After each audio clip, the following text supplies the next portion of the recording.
Hello everyone, welcome to the video on Mathematics 10. In today's lesson, we're going to talk about linear relations.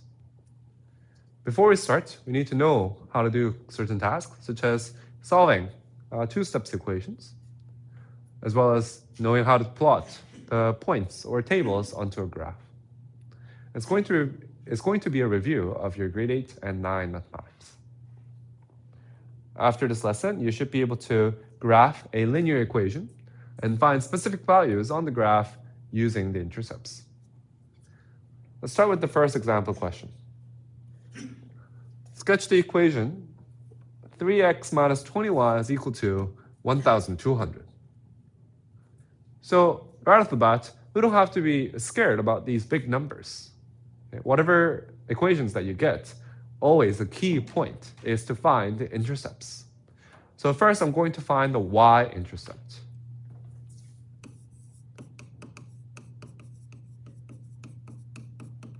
Counterintuitively, finding the y-intercept means that we replace the value of x with 0. So that means I'm going to write 3, but instead of x, I'm going to put 0. Minus 20y is equal to 1,200. 3 times 0 is 0. 0 minus 20y is negative 20y is 1,200. So this means that y is equal to negative 60.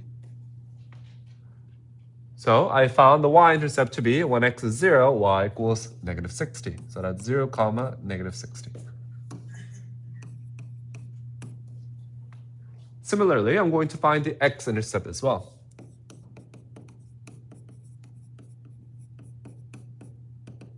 X-intercept as well is finding the y value, when replacing the y value with 0 and finding the x-coordinate. So that means I replace the 3x minus 20y with a 0 is equal to 1,200. 20 times 0 is 0, minus 0 is just nothing. So that's 3x is equal to 1,200, which means that x value is equal to 400. So we know that the x-intercept is when y equals 0, x equals 400, so we can use the coordinates 400, 0. And using these 2 points, I think we already have enough information about sketching the graph.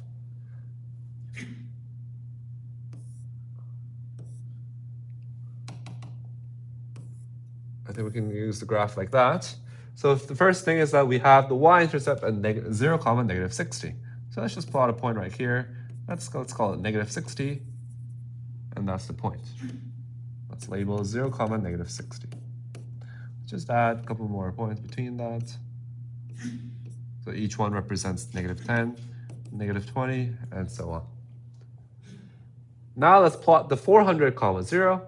So that's x-intercept on the x-axis. So if I split it to 4 parts, 100, 200, 300, 400. So that's the point right there, 400, 0. I plotted the x and y intercepts, and also knowing that this is a linear relation, this means that we can put a line through it and say that is the equation of this line. Sorry, there's a graph of this equation. Let's annotate the process. So the first thing that I did was I find the y-intercept by plugging x equals 0. Replace x with 0. After I replace x with 0, I find the y, and then you represent it. Use coordinates to write the intercepts.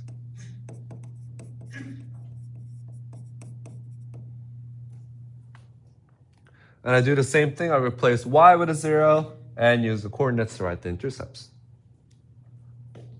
Afterwards, I plot the x and y intercepts, plot, and label the intercepts.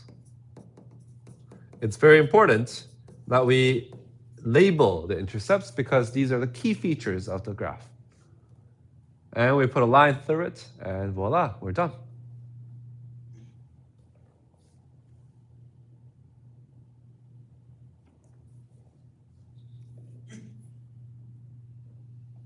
Let's try the second example question.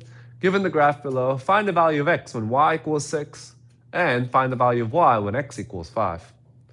So in this problem, we're not given the equation, we're just given the graph, and we're asked to do the interpolation and extrapolation, which is finding the value given the relation.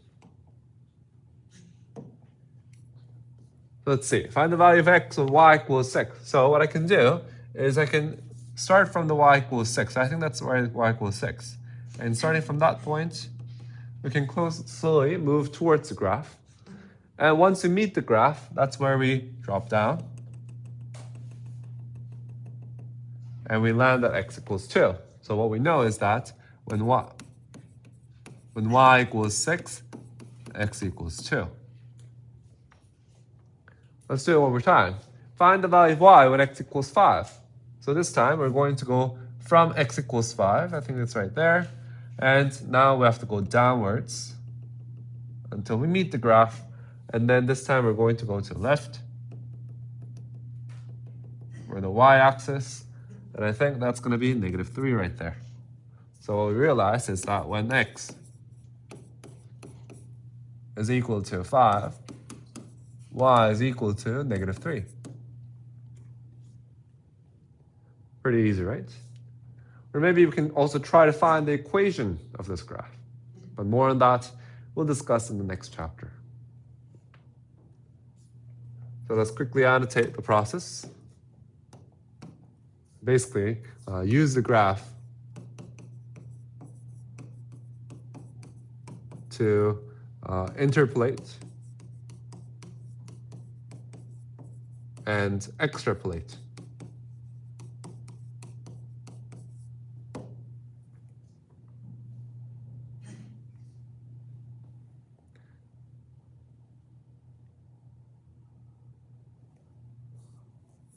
So let's go through the key vocabulary for this lesson. First, we talk about the linear relation. A linear relation is an association of two quantities that shows a line-like shape when you draw the graph. In other words, when the x values are going by a constant amount, the y value also changes by the constant amount. The nonlinear relation is what we haven't seen in this lesson, but when they don't show a line-like shape, when you see some kind of a curve or other weird shapes, we call that a nonlinear relation. More on that we'll discuss in pre-calc 11 in the next year course. Also, the x-intercept and the y-intercept. These are the points where the graph meets the axis. The x-intercept means that the graph meets the x-axis at that point. In other words, y value is equal to 0. The y-intercept, on the other hand, it's where the graph meets the y-axis, or in other words, when x value is equal to 0. Thank you for watching this video, and I'll see you in the next one.